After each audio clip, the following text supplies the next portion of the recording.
Something I've been feeling. Vari. Depths of my heart.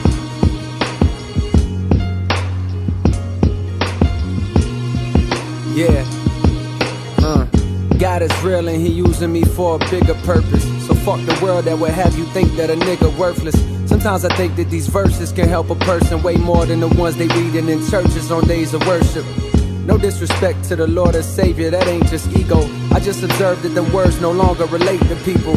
Cause modern times be flooded with dollar signs and social media stunting. My niggas just wanna shine. They frame of mind so far removed from the days and times of Nazareth. Life these days is a labyrinth and the maze so elaborate we barely get through half of it before it's too late.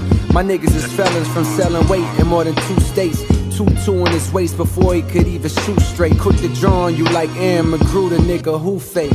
All of that to say maybe the hood need a new faith. A new story about a boy from not too far where you stay. Want you to fly, want you to fly, want you to fly, want you to fly, here we go. Want you to fly, want you to fly, want you to fly, want you to fly, here we go. His mama was a virgin named Yolanda, and she raised him on her own. After she was disowned, her mama called her a liar, said get the fuck out my home since you wanna be grown. So there she was now, 17 and alone. But this little boy that grew in her stomach made her feel strong. The angels paid her a visit one night and let it be known this was God's child. Woman, behold a miracle. She shed tears cause she never believed in the spiritual, but her heart was pure and she was good. For 18 years she raised him on Section 8 in the cold embrace of the hood. Did the best that she could. The boy was named Javari, walked with the spirit of his father emanating from body. Want you to fly, want you to fly, want you to fly, want you to fly, here we go. Want you to fly, want you to fly, want you to fly, want you to fly, here we go. Back in the hood, look at Lil Vari preach. His words were full of spirit, his truth that would always reach. He laid his hands on Toya when niggas called her a freak and told her that God loved her no matter who she let be. But being promiscuous is a sign that there's something deep that troubles her soul. The day she lets it go, she'll find peace. She broke down admitting her stepfather had touched her for years. She kept the secret for fear of her mother's grief. Now the bitterness she feels for that nigga is at a peak. And a lack of self-esteem is the reason that she would sleep with anybody and not think twice. Javari spoke calmly, instructing her to forgive her stepfather. Though he was wrong, he was sick, afflicted by evil. But the power to switch how you feel about people who hurt you is truly a gift. The thing that can make you rich or keep you down in the ditch. If you refuse to let go of the ground, and how can you lift into the sky where you belong with the Most High? Now wipe those tears from your eyes. My father wants you to fly. Want you to fly, want you to fly, want you to fly, want you to fly, here we go.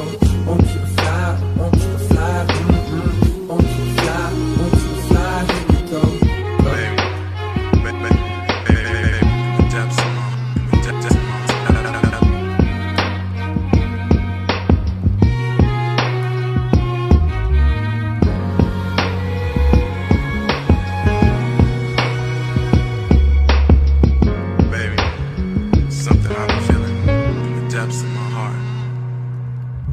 Back in the hood, Javari built up a following. Niggas put down they pistols eventually and stopped swallowing Molly pills. Instead, now they bodies filled with spirit. 12 little homies soaking up every word that they hearing.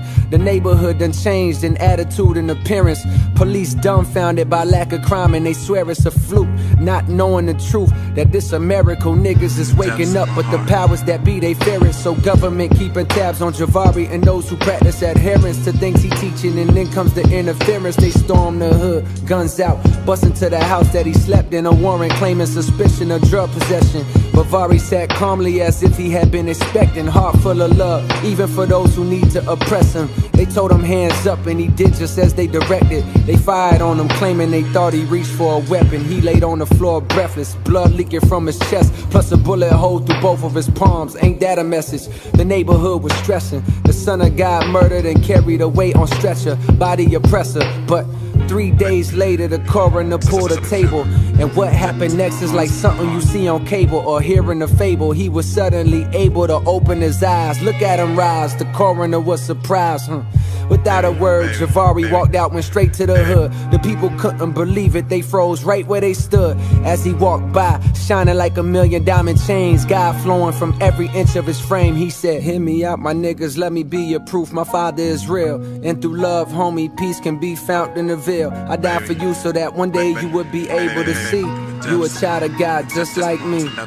Hear me out, my niggas, let me be your proof. My father is real, and through love, homie, peace can be found in the veil. I died for you so that one day you would be able to see you a child of God just like me. And I want you to fly, want you to fly.